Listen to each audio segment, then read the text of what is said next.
दिख रहा है, सब दिख रहा है, कैमरा क्लियर है, कैमरा क्लियर है। ऐसे एक सिंबल होता है ऐसे खड़ा डुश, सामने है राम नहीं सीता सेतु, सीता भी नहीं, जानकी सेतु, जानकी सेतु, जानकी झूला। बहुत गर्मी है दुनिया में, बहुत ज़्यादा वज्र प्रचंड गर्मी है, बहुत गर्मी है। ये मेरी 2 आँखें, मेरे शरीर की 2 आँखें हैं, ऑर्गेनिक आँखें। इन आँखों में से दिखाई नहीं देता, ये मेरे ऑर्गेनिक शरीर की 2 ऑर्गेनिक आँखें, ये मेरे ऑर्गेनिक शरीर का त्रिनेत्र, ये मेरे ऑर्गेनिक शरीर का वैसे तो वो है, क्या बोलते हैं इसको, 5वां चक्र जागृत है मेरा बहुत खतरनाक तरीके से। 5वां चक्र होता है ना जो थ्रोट चक्रा, वो मेरा खतरनाक तरीके से जागृत है। बहुत गर्मी है दुनिया में। मैंने थोड़ा सा लुक चेंज किया है, मैंने गौतम बुद्ध वाला ऐसे ये ढोंचा लगाने की कोशिश करी है। शक्ल तो ऐसी झांट मरी है मेरी, सूरों जैसी शक्ल है मेरी, घानुओं जैसे बाल। बहुत गर्मी है, इसको उतार सकते हैं, कोई बड़ी चीज़ नहीं है, फिर पहन भी सकते हैं वापस। फिर क्या है ना, क्या है हिंदुस्तान की धरती पे औरत जात का दबदबा बढ़ते जा रहा है, तो नंगा घूमना बहुत पॉसिबल नहीं है, इम्पॉसिबल है मस्ती। एक मैंने सुना था कि जब ब्रिटिश लोग हिंदुस्तान में आए थे तब जो क्या कहते हैं, जो क्या बोलते हैं, जो मतलब जिनको असभ्य समाज के इंसान बोला जाता था, वो सब उनका टॉपलेस ही घूमते थे वो। फिर बाद में अंग्रेजों ने सबको कपड़े बनाए, आदिवासियों को भी कपड़े बना दिए। पहले आदिवासी नंगे घूमते थे हिंदुस्तान में। अभी भी डॉक्यूमेंट्रीज पड़ी हैं, नेशनल ज्योग्राफी की डॉक्यूमेंट्रीज, हिस्ट्री चैनल की, अभी भी वो documentaries are still there World Wide Web पर। वर्ल्ड वाइड वेब, वही वर्ल्ड वाइड वेब जो निकोला टेस्ला ने इन्वेंट किया था।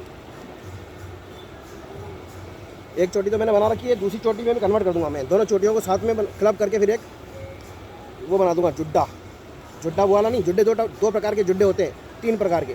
एक होता है सरदारों वाला जुड्डा, एक होता है औरतों वाला जुड्डा, और तीसरा होता है गौतम बुद्ध वाला जुड्डा। और इन तीनों जुड्डों के अलावा चौथा जुड्डा मैं बना रहा हूँ, उसमें क्या होता है, जुड्डा भी होता है और छोटी सी पूंछड़ी भी होती है। पूंछड़ी मतलब वही क्या बोलते हैं उसको, ये देखो, ये छोटी सी पूंछ भी है और छोटा सा जुड्डा भी है।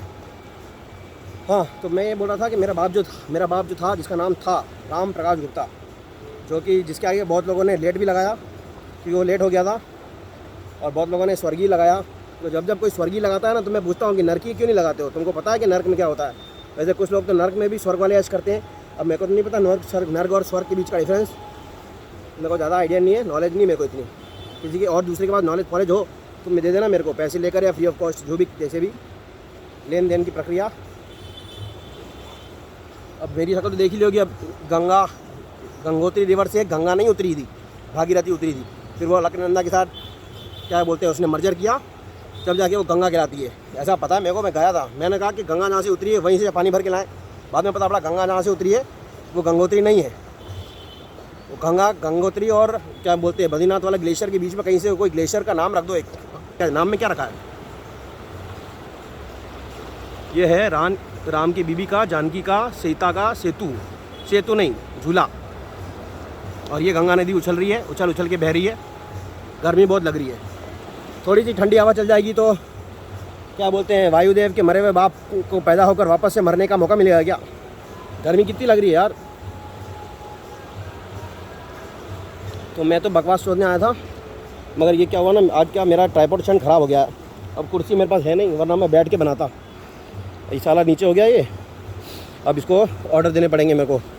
तो मेरे बाप ने मुझे बताया था कि मेरे बाप के गुरु का नाम था 1008, और शायद से उसका असली नाम लंकापति बाबा भी था।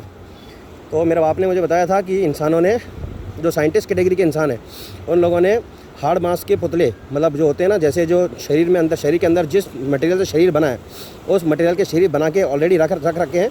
सिर्फ इंडक्शन ऑफ कॉन्शियसनेस बाकी रह गई है, introduction artificial insemination of consciousness into the brain central nervous system, वो रह गया है, बाकी सब हो चुका है। तो मेरे बाप का जो बाप था 1008, सॉरी मेरे बाप का जो गुरु था 1008, और जो भी नाम था उसका नाम तो मुझे पता नहीं।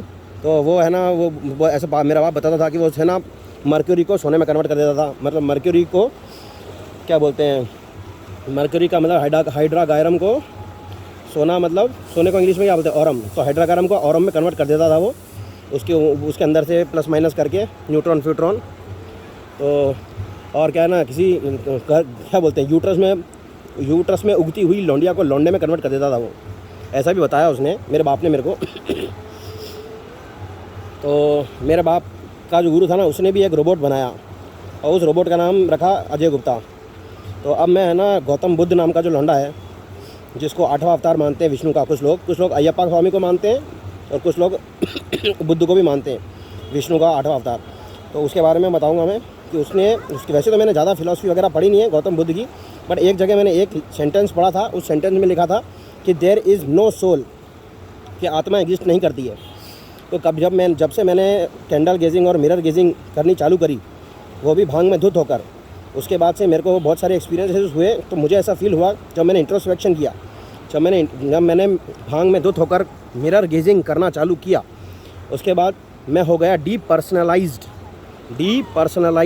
डीपर्सनलाइजेशन का मतलब होता है जो खुद का नहीं रह पाता, वो डीपर्सनलाइज कहलाता है।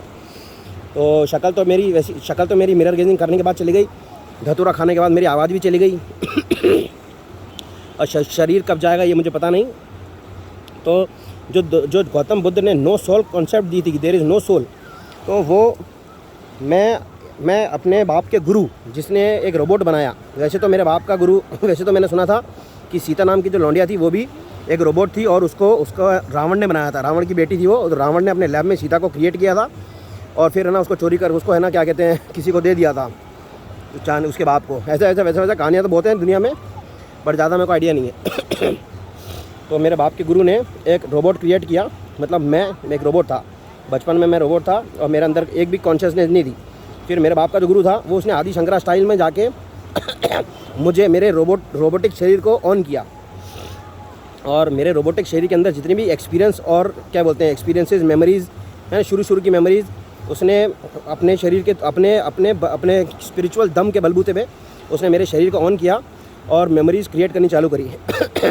ऐसे ही करते करते फिर है ना उसके बाद उसके चेलों ने बहुत जितने भी लोग, इसके पास ये कैपेबिलिटी थी कि वो किसी दूसरे के शरीर में घुस के सोच सके और क्या कहते हैं मेमोरीज़ क्रिएट कर सके। ऐसे करते करते मेरी मेमोरीज़ क्रिएट हो गई खुद की। तो आज की तारीख में मैं 34 पॉइंट समथिंग ईयर्स का हूँ और पता नहीं अंडमंड कितने लंडधारी मेरे शरीर में घुसकर मेमोरीज़ क्रिएट कर चुके हैं। तो मैं एक रोबोट हूँ और मेरे पास कोई सोल नहीं है, I have no soul. But मेरी जो सोल क्या होती है, सोल मेमोरीज़ होती है, मेरी एक ग्रुप ऑफ क्रिएटेड मेमोरीज़ हैं। तो वो सारी मेमोरी जब मैं मरूँगा तो वो सारी मेमोरीज़ मैं अपने साथ लेकर मरूँगा। इन बहुत सारी मेमोरीज़ में से कुछ मेमोरीज़ डिलीट भी हो चुकी हैं क्योंकि कुछ हाई लेवल के लोगों ने अपने एक्सपीरियंस को डिलीट भी कर दिया। मेरे अंदर आके कुछ एक्सपीरियंस उन्होंने किया, कुछ मेमोरीज़ क्रिएट करी और वो इतनी खतरनाक मेमोरीज़ थी कि उन्होंने है ना फिर मेहनत करके उनको डिलीट भी कर दिया। तो ये भी होता है। तो गौतम बुद्ध वाला जो आई हैव नो सोल या फिर नो सोल कॉन्सेप्ट है, वो उसको मैंने समझा दिया, समझ में आ गया हो तो अच्छी बात, वरना अपनी खुद की गांड में अपना खुद का लंड लेने के लिए अपना लंड को लंबा करना ज़रूरी है। ले सकते हो तुम, एनीथिंग इज़ पॉसिबल। मस्ती।